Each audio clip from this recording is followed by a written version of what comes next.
Коррупцияны кандай кылып жоесуз дейсиз? Коррупцияны жоюп салуу бир күндүк эле жумуш, ишенип койгула. Бир күндүк жумуш. Кандай болот бир күндө?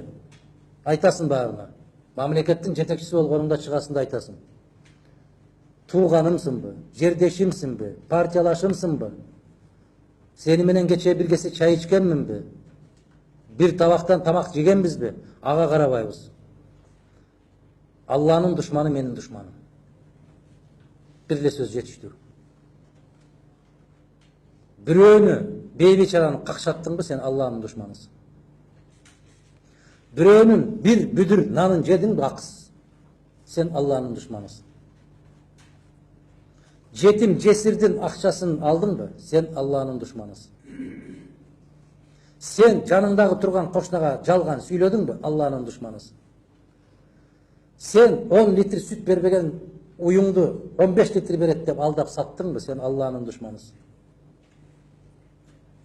Сен бирөөнү кызматка орнотом деп ошодон акча алдыңбы, сен Алланын душманысың. Ким Алланын душманы болсо, ал менин душманым деп айтып коюш өзү жетиштүү болот.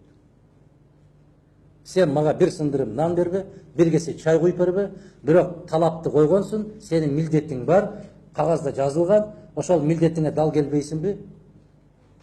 Бошсуң. Бир эле күндө жойсо болот коррупция.